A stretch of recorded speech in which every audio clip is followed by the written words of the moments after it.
All right, welcome back to Reflections, everyone, where we talk about all things Church of Christ with the Elijah message. It is wonderful to be back with you.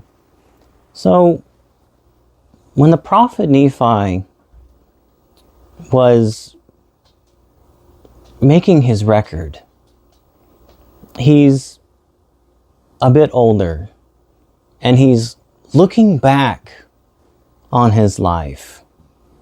So, let's go to the record of the Nephites. 1 Nephi, verse 1, in the very beginning. I, Nephi, having been born of goodly parents, therefore I was taught somewhat in the learning of my father, and having seen many afflictions in the course of my days, nevertheless, having been highly favored of the Lord in all my days, yea, having had a great knowledge of the goodness and the mysteries of God, therefore I make a record of my proceedings in my days. Yea, I make a record in the language of my father, which consists of the learning of the Jews and the language of the Egyptians. And I know that the record which I make to be true, and I make it with my own hand, and I make it according to my knowledge. Let's jump over to verse 16. And now I, Nephi, do not make a full account of the things which my father hath written. For he hath written many things which he saw in visions and in dreams. And he also hath written many things which he prophesied and spake unto his children, of which I shall not make a full account. But I shall make an account of my proceedings in my days. Behold, I make an abridgment of the record of my father, upon plates which I have made with mine own hands. Wherefore, after that I have abridged the record of my father, then will I make an account of mine own life. And it's interesting that the language is from the Egyptians, what they call Reformed Egyptian.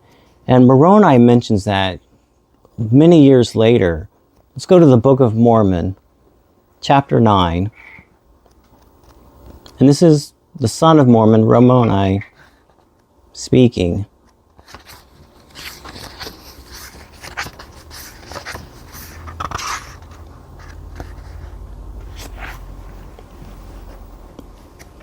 Pick up in verse 32. And now, behold, we have written this account according to our knowledge, in the characters which are called among us, the Reformed Egyptian, being handed down and altered by us, according to our manner of speech. And if our plates had been sufficiently large, we should have written in Hebrew. But the Hebrew hath been altered by us also. And if we could have written in the Hebrew, behold, we would have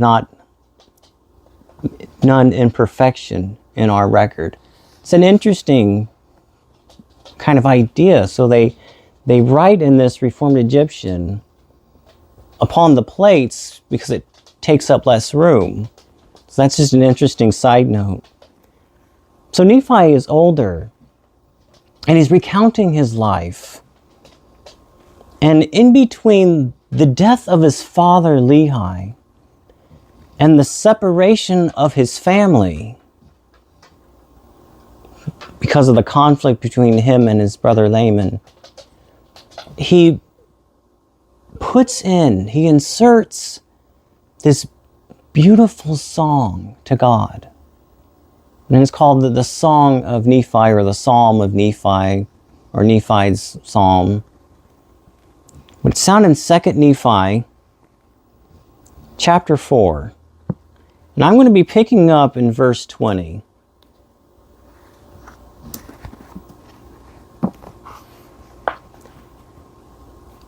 My God hath been my support. He hath led me through mine afflictions in the wilderness, and he hath preserved me upon the waters of the great deep.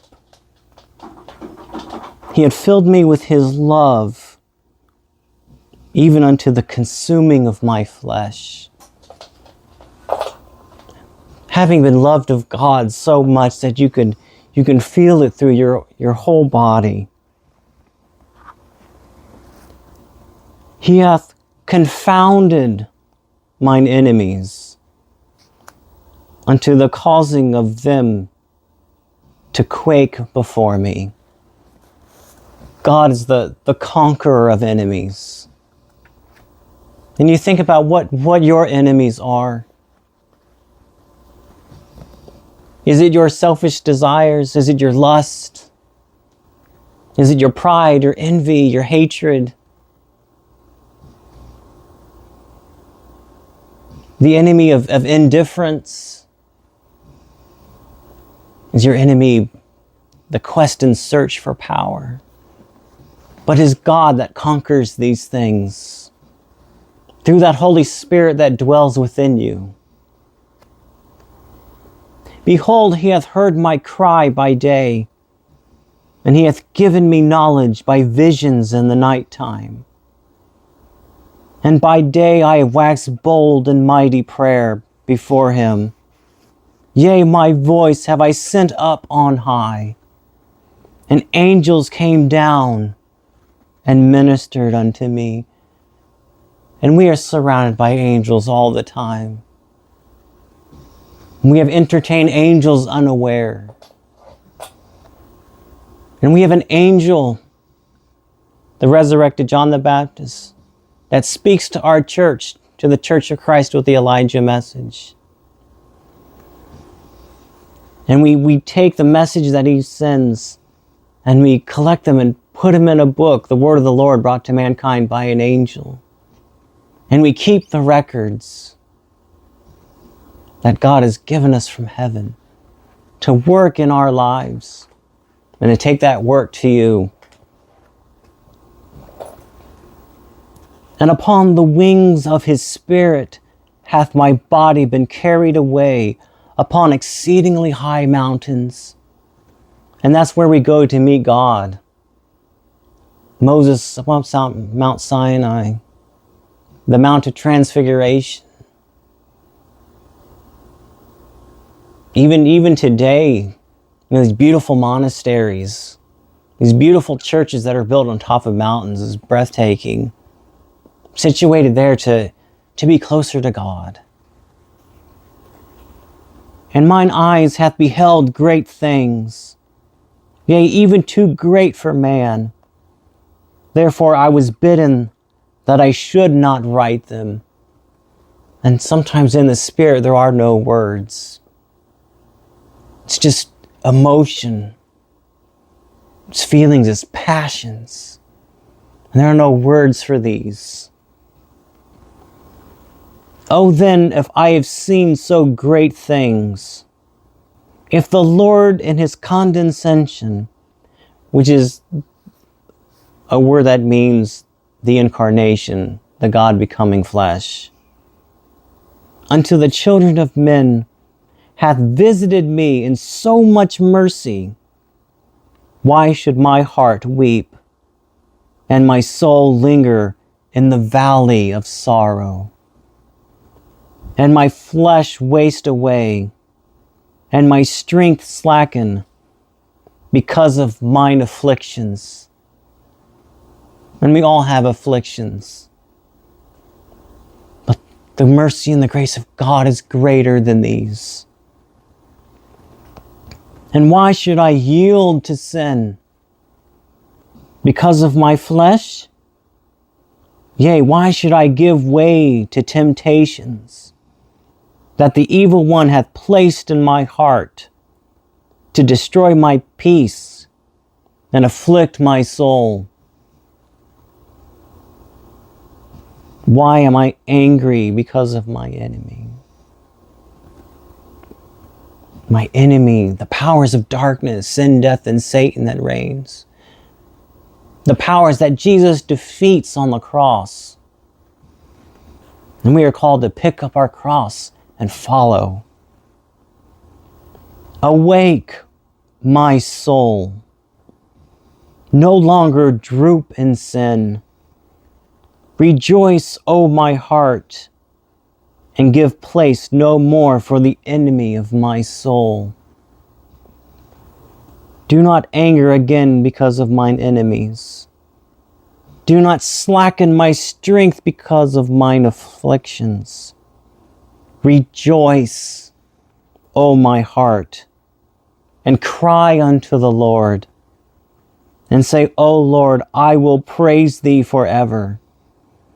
Yea, my soul will rejoice in thee, my God, and the rock of my salvation. My brothers and sisters, you can have this. I don't mean just the words. I encourage you to go read them. Go visit one of the websites, the Elijah Message Tradition. You can find them on my description. And read the record of the Nephites. Read the whole chapter 4 of 2nd Nephi. Read the Psalm of Nephi and allow it to uplift you and speak to your heart. Allow it to change your life. Allow it to bring you to baptism in the Church of Christ with the Elijah message. How beautiful the words of our scriptures. My brothers and sisters, it's been wonderful spending this time together. Read these things. Pray about them. Allow them to fill your life. And until next time, I invite you into the Elijah Message House.